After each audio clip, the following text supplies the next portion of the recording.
Welcome back to the Ravencast, hosted by myself, Mike Holt. We're obviously not in the IFGL building today, but we're recording via a Zoom call with our guest Adam Clark from Roch Valley Radio to discuss the upcoming fixture FC Isle of Man versus Bury at the Bowl, Saturday, 17th of February. Adam, firstly, thank you for giving up your time and coming on. No problem at all, Mike. Good to be here. Firstly, maybe for people that don't know your connection to Bury, if you could just give us a bit of insight into that and also what you do within your role in connection to the football club. Yeah, so essentially, I lead the team that brings the radio commentary to fans that can't be at home games, away games throughout the season for Bury. We've got a sort of team of commentators, which I'm also a part of myself, to sort of bring the action to people that can't be at the games, whether that be at Gigg Lane, whether that be at the Bowl on the 17th, or whether that be at any ground across the Northwest Counties. That is our aim to bring live coverage to those people that can't be there, and that is essentially what I do. And what's like just your sort of like range of listeners? Because we have Manx Radio come down and do ours. We have Rob from Manx Radio come down. He's absolutely fantastic in what he does. And he doesn't necessarily just get the local people, but he gets people from like different locations. Do you sort of find the same thing with yourselves? Yeah, I mean, obviously, it's with a club like Bury, you pick up fans from sort of everywhere around the world. We've had sort of fans that have lived in the UK, they've grown up watching Bury, they've then maybe moved to the US or other countries, whether that be through work or through family. And then obviously they're quite keen still to follow Berry, but we've had people from all over the world that have tuned in. You might have people sort of listening 2 miles away from Gigg Lane, or you might have them listening 2,000 miles away. You just don't know, and I think that when you've got clubs at this level, and I'm sure other clubs that have radio stations and that use community radio stations as their output can sort of use that as a platform to be able to not just have the sort of people that come through the turnstiles every week, all the local people listening. You've essentially got anywhere in the world you can listen to football commentary, whether that be Bury, whether that be Isle of Man, or whether that be any team that has a sort of platform and a radio station to do it really. So obviously the eagerly anticipated fixture, at least from our perspective, I don't want to speak necessarily just for the Bury fans, but obviously there is a big excitement around this game. Obviously, when you came over to the island previously, what did you make of that? You know, not even necessarily the football club, but coming over to the Isle of Man and experiencing the hospitality and what the locals were like with you. Look, I mean, I've got sort of family connections to the Isle of Man. I've had a part of my mum's family lived there for a number of years, so sort of I was aware of sort of the culture and the community of the Isle of Man. But I think it was very much last April that you walk down the seafront in Douglas, and every 50 yards you'd see a Bury fan interspersed with a Manx resident. So I think obviously it's a good island, and you sort of you feel that sort of I don't know how to describe it. It's sort of it's obviously very unique.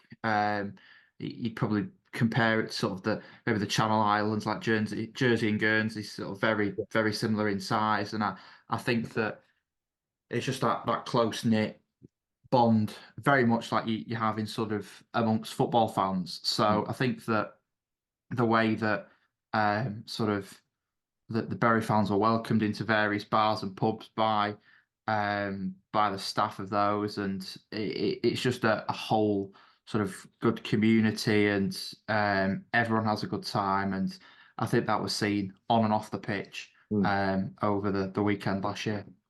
I think that's such an important point for us as a football club. Obviously, we're in our infancy and we're learning things all the time and things to do, things not to do. And I think off that fixture, it was fantastic to see the connections between the fans, the players, the club in general, that community feel. That's really what we want as a football club. That's what our sort of ethos is, if you like. And although we want to get promoted and we want to do all these magical things on the pitch, the sustainability of the football club and being that community club, that the football club that will be here for years to come for the next generation is, I think, our prime goal really. And how have you sort of looked at FCR Man as a football club from afar, even not necessarily on the pitch at the moment, just the club and what we're trying to aspire to do over here? I think obviously it's built on a basis of sort of the way that obviously Isle of Man kick off at 6 o'clock on a Saturday night, which obviously then builds on the sort of Saturday league football that takes place Mm. across the island. And I think that the way that it's built, it's sort of very much as you can go and watch your local team on a Saturday afternoon. I mean, when we came over last year, you probably drove past 2 or 3 games between um, sort of from hotels to the ground, and I think it's very much built on a basis of community, as you said. And I think the way that you can sort of either you could play, you could manage, you could watch a team Peel maybe, for example, at sort of half 2, 3 o'clock, and then you can all um, go to the bowl to for 6 o'clock to watch another game. It's very much you've got that option. It's almost like watching a national team, but obviously Yeah. Isle of Man has obviously got its own national team as well with the FA. But I think it's that sense of community. It's very much like sort of England fans coming together. If you get me, you Mm. could get from all over the island coming to the bowl Yeah. for 6 o'clock. It's very much feels like a central hub of the island, Yeah. if you could Yeah. call it that. I'd agree. Yeah, definitely 100%. Yeah.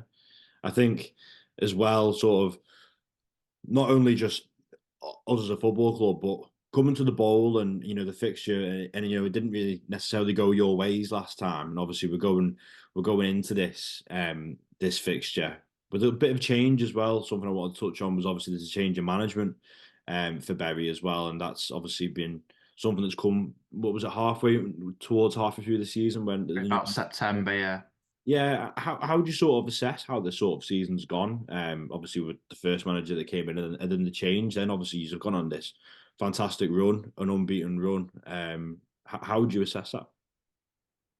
Look, I mean, obviously, I think many people were shocked at the departure of Andy Welsh at the time. He did go in September, and I think the sort of the run of results that were at the time obviously was the sort of cost in the end, which is very much the same as it is for any management. And obviously, Andy's has gone on, and is obviously currently at Guiseley in the Northern Premier League. And I think it's one of those whether things that have happened differently, if it had got a better run of results, you don't know. But I think the way that um, he was as a person, he started the season well, obviously with the merger between Bury AFC and Bury FC in the end, that obviously those two fan societies coming together and Bury FC starting to compete again. Sort of the way that he came into that role is a sort of very seamless transition in my view. Obviously had a good pre-season with games against Bradford, obviously where he's based, and Preston North End over the first weekend of football back at Gig Lane. But I think the way that obviously things have changed. Dave McNabb's come in, very much a manager that's established at non-league level, managed Warrington Rylands, the FA Vars a couple of seasons ago. And I think the way that he's brought players in, it's very much like Andy Welsh did. He was planning for the future in terms of using players from likes of step four and step three. I was looking down the team sheet today and I was having a conversation with someone in the press box about the adaptability in the squad, and I looked at the starting 11, and 10 out of the 11 have played higher, whether that be in the Football League or higher in non-league. There was only one player that's sort of progressed from the division below in the North West Counties up to the Premier Division with Bury this season. So I think that shows that Dave McNabb's got that sort of core built. And again, Andy Welsh did the same in terms of the players and the type of player that he had. He wanted them with experience. And I think the way that the squad has changed has obviously surprises some fans because obviously Mm. looking at sort of the whole Bury FC, Bury AFC thing, people that didn't watch Bury AFC sort of at the time was sort of shocked in terms of turnover of players, and obviously with non-league in the North West Counties that happens all the time, and you can't go, maybe you can put 7 days in on a player, and they could be at a different club by this time next week. Yeah. So it's the way that non-league works, but I think the way that managers certainly at clubs in the North West Counties, they sort of build the core around um, certain players. And I mean, Bury have very much got that. But again, when injuries and illnesses and suspensions comes up, Dave McNabb realises that, look, you've got to have a squad, and I think he does. He's brought in players, younger players on loan from clubs in the National League and the Northern Premier League to be able to build it. But going back to the question, I think the way that it's changed more positively, and that's not discrediting at all anything that Andy Welsh did. He's a great servant to the club and a great person. I've got a lot of time for him as well. Just the way that he was able to lead that first trip to the Isle of Man last year, and you just sort of look back at the scenes on that. It's just amazing, despite the bad weather and them getting stranded for 24 hours before playing Barnolds the next day. But it's just one of those, and very much Andy Welsh is a resilient manager. Dave McNabb said to me today he was open and honest about how he thought he made wrong decisions with substitutes today, and I think you get that in terms of managers at this level. You might see Pep Guardiola or Jurgen Klopp sugarcoat it in the Premier League, but I think you've very much got managers that will tell you how it is. That you can be open as and honest, and for us as sort of journalists and commentators, that's what you want. You don't want sort of the party line, if you want to call it that. You've got a manager that's open and honest, and is not sort of hiding behind a comms officer that says you must say this or you must say that. That's the way it should be in the league, and that's the way it is for most clubs. So I think it's a positive change, and I think from Dave McNabb's perspective, who's managed at a couple of divisions higher, he's a good asset to lead Bury further up the national structure. And I think it's important what you say about, obviously the two fan bases sort of fusing together and making that whole one club. And you've obviously had the transition with that, and obviously back at Gig Lane now as well. And there's been so many different aspects to your season. It probably feels like a bit of a roller coaster for yourselves this season, but you are top of the league. How's that been for the fans and the people involved in the club? These different things that keep cropping up, the fusions of the fans, Gig Lane, obviously atmosphere looks incredible there at the moment. Look, I mean, you just got to look at social media and sort of see that there's still sort of certain areas that the fans aren't happy with, and people are entitled to their opinion, and people do give their opinion. That's what Facebook and Twitter is there for. People are allowed to put that out there, and whether anyone at board level at the club agrees with that, whether other fans disagree with those comments, it's up to them. And who am I to say, or who's anyone else to say that you can't have that opinion, whether it's agreeable or not? So I think that it's obviously it's a tough ask for anyone to be able to bring together what has been a sort of a fan base that has been split since 2019. So look, it's getting there. People might have different views, but I think the way that you've got to look at people, that it's not an overnight thing. People have been critical of the pitch recently, and sort of like, when's the AstroTurf pitch going down and stuff like that. Stuff like that doesn't happen overnight. Obviously, you've got looking at FC Isle of Man, you've got a great sort of public facility in the bowl, and I think if Bury can get anywhere near that, I mean, I remember being at the bowl last year, and it's sort of, I had a look around on the Saturday lunchtime, and there was sort of 5-6 kids games going on across the pitch, and then you go into that to a Manx League game, and then into the main FC Isle of Man action at 6 o'clock. It just shows what a community venue can be, and I think that once you get an artificial pitch at Gig Lane, you have got the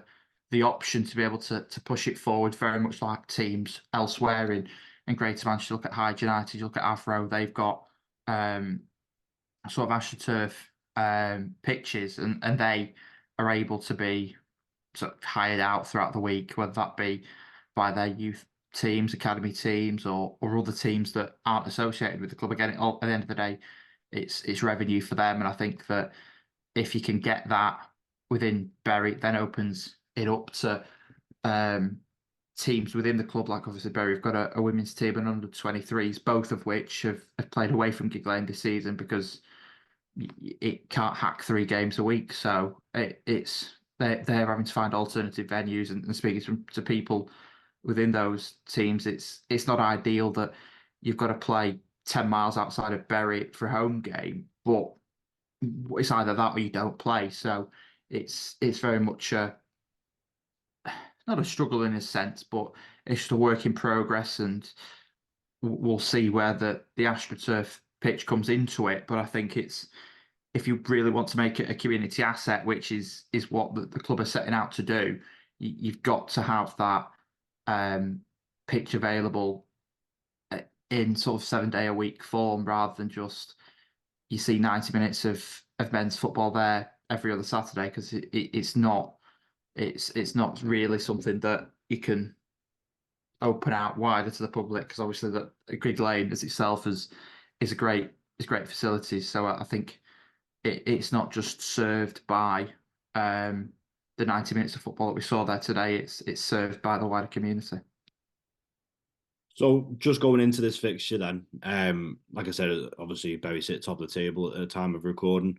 FC Alman have, at time of recording, we've just beat Prestwich Hayes 4-3, and I think that'll make us 5 games unbeaten, 4 of them wins as well. So FC Alman have hit momentum, which might be interesting for Bury as a football club and the fans. But I think it makes for a really interesting game. It makes for a more competitive game.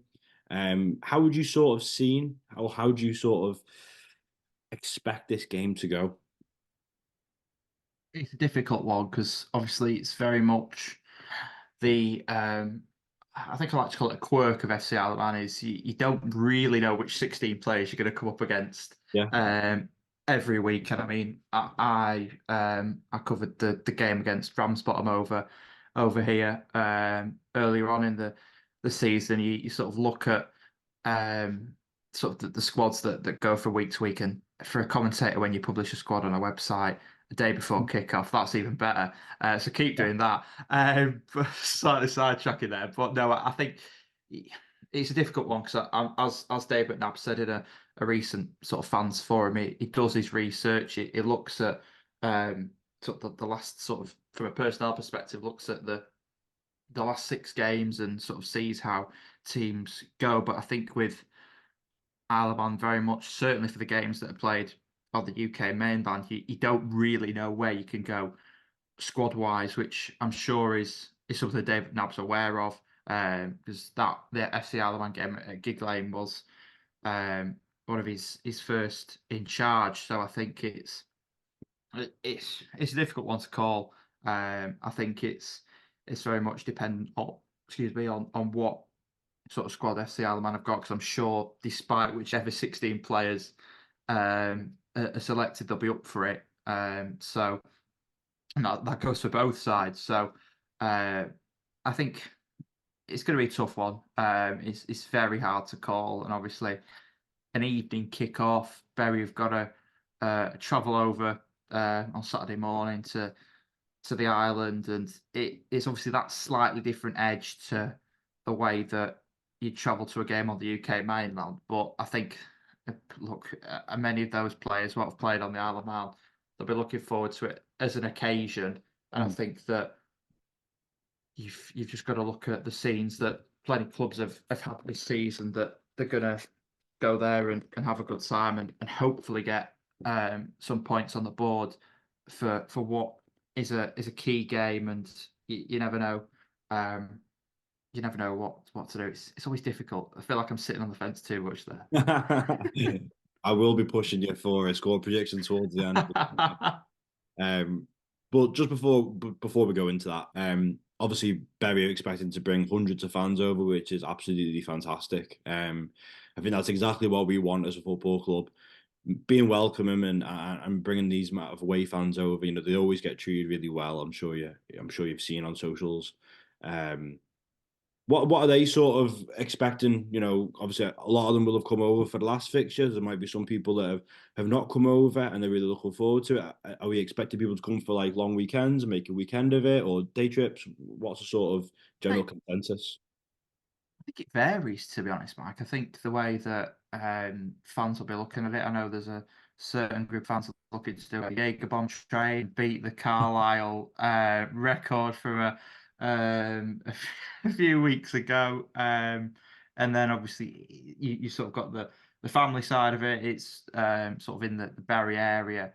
After the Isle of Man game, it is half-term week, so you're gonna sort of see the likelihood of people staying for a few days after and very much sort of making a break of it like people did last year when it was sort of just after Easter. So I think that obviously you've got sort of the football being the element, but again, some people will come and sort of go within 24 hours. But again, you've got that sort of wider option that people will stay, and I think you'll have a combination of both of that, and I think that people will enjoy it, whether they're sort of coming in on Saturday and flying out on Sunday, or whether they fly in early middle of next week and week after. It's a difficult one. There's various different plans from fans I've spoken to. It's hard to keep tally, but I think wherever and whenever they arrive and leave, they're going to have a good time. Mhm. I think it's important to say as well that obviously within the ground as well, the Bury fans will be segregated, so there won't be that mix of away fans and FC Man fans. The Bury fans will be segregated, and obviously that's for safety purposes. And obviously we hope that the game, we want the game to be hostile in terms of a fantastic atmosphere and in terms of a football atmosphere, but we do want people to be safe and to be behave themselves to a certain degree. And so that's a really important point that I think we need to sort of stress today. There's also a couple of mentions as well for any obviously Barry fans that listen, but obviously our own fans.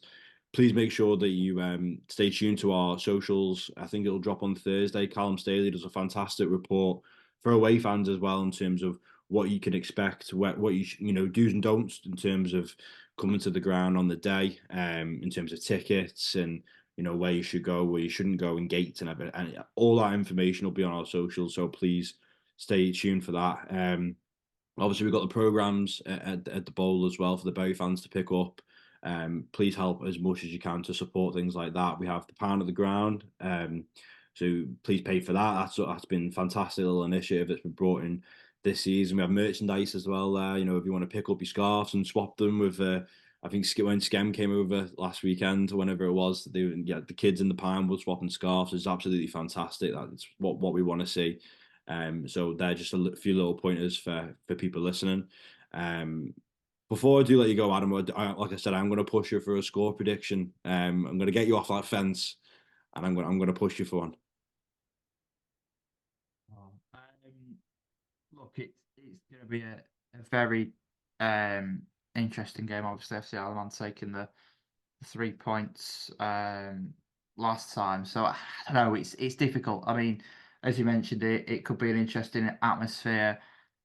I don't know. It's either for me. It's either going to be very high scoring, as FC Alman have proved today that they can do against Prestwich and Bury have in the last couple of weeks in games, and including the game against Skem, which was 10-1. So, or it could be a tight 1-0 either way. I'll play it safe and go 2-1 Bury.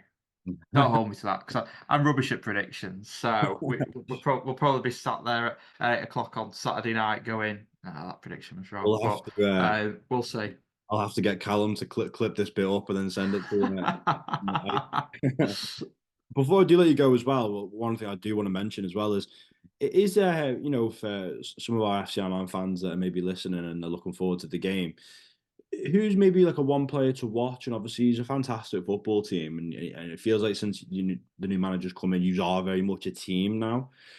who's the one player that we, that maybe the FC fans will be like wary of, or one to watch? Cut one. I mean, as you mentioned there, there's been a turnover of players in terms of where players have gone. The various players have gone in and out in terms of followed the old manager Andy Welsh to other clubs. But I think you've got as you mentioned, a sort of tight knit group. It's really difficult to pick out um, a specific player, whether that be sort of for any particular reason. But I think the way that he sort of proved himself at this level, Andy Briggs is probably one. He's come up from Steeton in the North West Counties First Division over the summer. Someone that Andy Welsh, in fact, brought to the club, one of his Yorkshire contacts, and he's sort of stayed alongside um, Dave McNabb. Declan Daniels as well. Obviously, he's formerly of Earlham, and I think has played against FC Isle of Man for Earlham earlier on in the season. So yeah, he's one to watch out for. I mean, I could list off the entire squad, really, Mike. But it's look no, look, it's a great team collective, and I think that you sort of look at the type of people and the type of player that David Knapp's brought in, and the players that he's retained from Andy Welsh's time. That you've got a well-rounded group of players, and he very much trusts any of the 16 to the 16 that's selected for each game to go out there, and he's very much a manager that'll use his substitutes. And obviously, as he said today, he thought he'd made some of those decisions wrong. That happens in football, and I'm sure that he'll review that as he does with his management team every game. So look, it's a good team, and I think that we'll see. Maybe the FC Isle of Man fans after the game on Saturday can tell me something different about something that they spot. But I think that you've got a good team. There is a good team collective,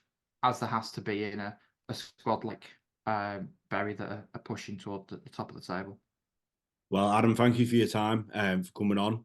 And maybe, we will catch up on this again, maybe in the future. But obviously, for Bury as a football club, I think fantastic for what they're doing. I hope the fans that come over enjoy themselves. Like I say, any questions that they have, get in touch with the football club. Go on the website. There's contact details on there. Any questions, even if it's not to do with the football club, any questions or issues with being over here in the island, anything to do.